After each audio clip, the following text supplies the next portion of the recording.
Have you ever stopped, truly stopped, to ask yourself, where does true happiness really come from? Not just the fleeting highs from a new purchase, the rush of a windfall, or the comfort of material security that seems to promise peace. But at your core, is happiness something you can chase through possessions, hoard through gold, or build with things outside yourself? Or does it quietly reside within, a soul-dwelling treasure untouched by the world's shiny distractions? In the sun-baked streets of ancient Abdera, where the laughing philosopher pondered the atoms of matter and mind, amid a world obsessed with wealth, Democritus, the sage who saw joy in simplicity, unveiled a truth that shatters our illusions. Happiness resides not in possessions and not in gold. Happiness dwells in the soul. At first, it might sound like ascetic denial, a call to shun the world's comforts. But oh, dear listener, lean in closer. This is no rejection of joy. It's profound redirection, a reminder that external riches can amuse but never fulfill. The soul alone holds happiness's true home, cultivated through virtues like contentment, wisdom, and inner harmony. As someone in Athens, surrounded by the echoes of these ancient sages, this hits close to home. Amid the Acropolis's timeless stones, a reminder that Greek thinkers like Epicurus paralleled Democritus, finding soul-dwelling happiness in moderated pleasures, not material excess. Today, in this extended narrative, I'll guide you through the soulful layers of this wisdom, weaving stories of possession chasers left empty and soul dwellers filled with abundance, real-world lessons on shifting happiness inward, and practical steps to make your soul the true residence of joy. Promise me you'll stay with me. By the end, you might just release your grip on things and feel the soul's quiet wealth rising within. Picture this: Democritus wandering Abdera's streets, seeing merchants amass gold, yet fret in anxiety. Tyrants hoard power, yet sleep uneasy, while simple souls, content with little, radiate joy. He knew. Possessions and gold are external, vulnerable to theft, loss, envy, while soul's happiness is internal, unstealable. Lesson 1. External chase exhausts, internal dwelling endures. In our modern consumer frenzy, we hoard gadgets, titles, likes. Yet Gallup's happiness polls show billionaires no happier than moderate earners. Apply it to your pursuits. Next impulse buy or status chase. Ask, will this dwell in my soul or just clutter my life?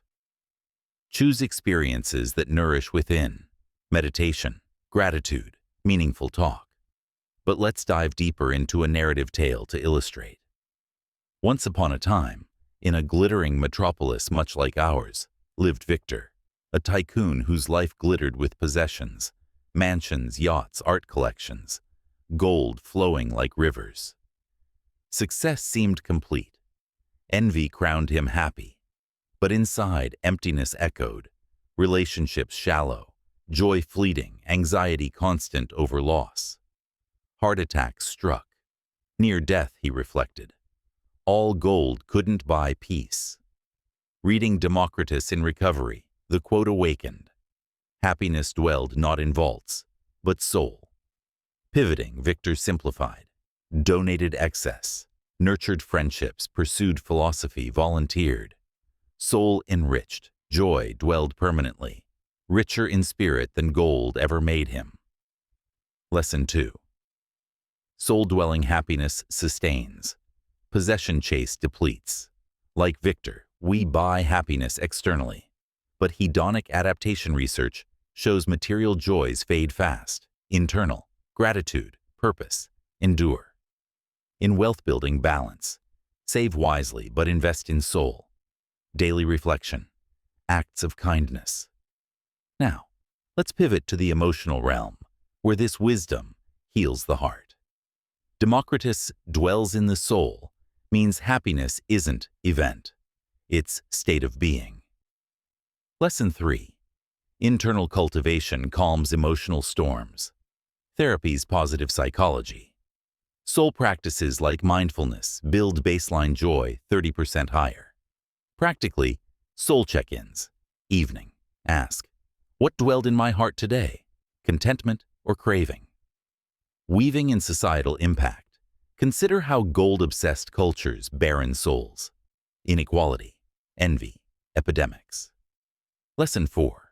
Soul-focused societies thrive holistically. Bhutan's gross national happiness prioritizes inner wealth.